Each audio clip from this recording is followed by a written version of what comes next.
Hi friends, welcome to அன்னம் வகைகள். இன்றைக்கி நம்ம கருணக்கிழங்கு வறுவல் எப்படி செய்கிறதுன்னு பார்க்க போகிறோம். வாங்க பார்க்கலாம்.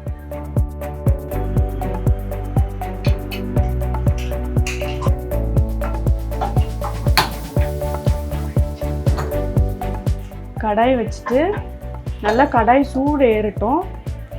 அப்போ தான் நல்லா அடி பிடிக்காமல் வறுத்து எடுக்க முடியும். வானல் நல்லா சூடேறிடுச்சு. இப்போ எண்ணெய் ஊற்றிக்கலாம்.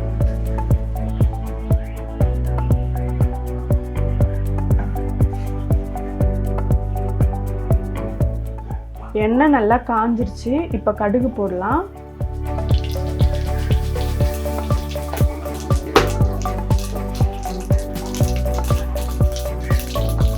கடுகு பொரிஞ்சிருச்சு. இப்போ ஜீரகம் போட்டுக்கலாம்.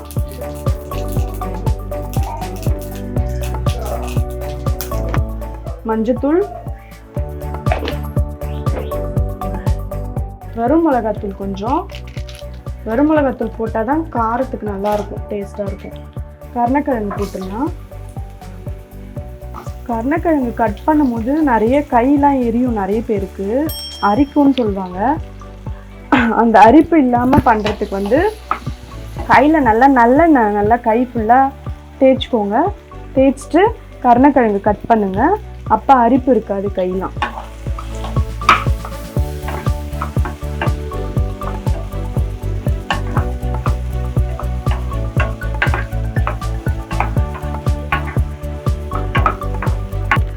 கரம் மசாலா கொஞ்சமாக போட்டுக்கிறேன். உங்களுக்கு காய் எவ்வளோ இருக்கோ அந்த அளவில் கொஞ்சம் போட்டுக்கோங்க. நிறைய இருந்தால் 1 ஸ்பூன் போடுங்க. கம்மியாக பண்ணிங்கன்னா ஒரு 1/4 ஸ்பூன் போட்டுக்கோங்க. சால்ட் ஒரு 1/2 ஸ்பூன் போட்டிருக்கேன்.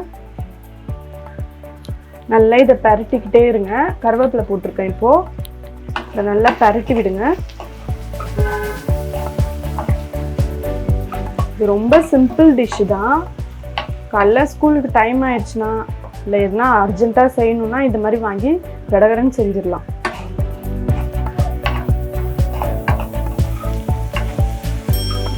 கருணக்கிழங்கு சீக்கிரம் வெந்துடும். நம்ம பக்கத்துலேயே நின்று இப்படி பரட்டி விட்டுட்டே இருங்க. அப்போ தான் அடி பிடிக்காது, சீக்கிரமாக வெந்துடும்.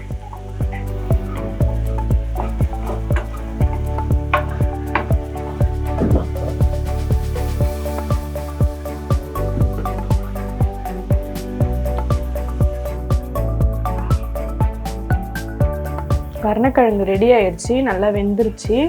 இப்போ நம்ம கொஞ்சமாக புளி தண்ணி தெளிச்சிக்கலாம். புளி தண்ணி ஏன் தெளிக்கிறோன்னா, நாக்கு அரிக்கிற மாதிரி இருக்கும் ஒரு சில கருணக்கிழங்கு. புது கருணையாக இருந்தால் அரிக்கும் கண்டிப்பாக. பழைய கருணையாக இருந்தால் அது கொஞ்சம் இதுவாக இருக்கும், அரிக்காது, நார்மலாக இருக்கும். அந்த அரிக்காமல் இருக்கிறதுக்கு தான் அந்த புளி தண்ணி லைட்டாக சேர்த்துக்கிறோம்.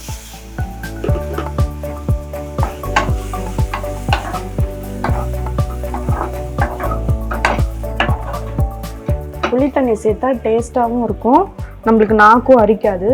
அதனால இது மாதிரி செஞ்சு பாருங்கள். இது ரொம்ப சிம்பிள் டிஷ் தான்.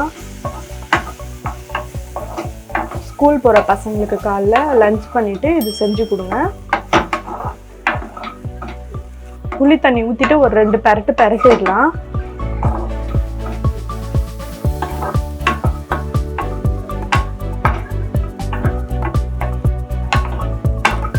பரட்டிட்டு ஆஃப் பண்ணிடலாம். காய் ஆல்மோஸ்ட் ரெடி ஆயிடுச்சு. இப்போ சர்வ் பண்ணிடலாம் தட்டில் வச்சு.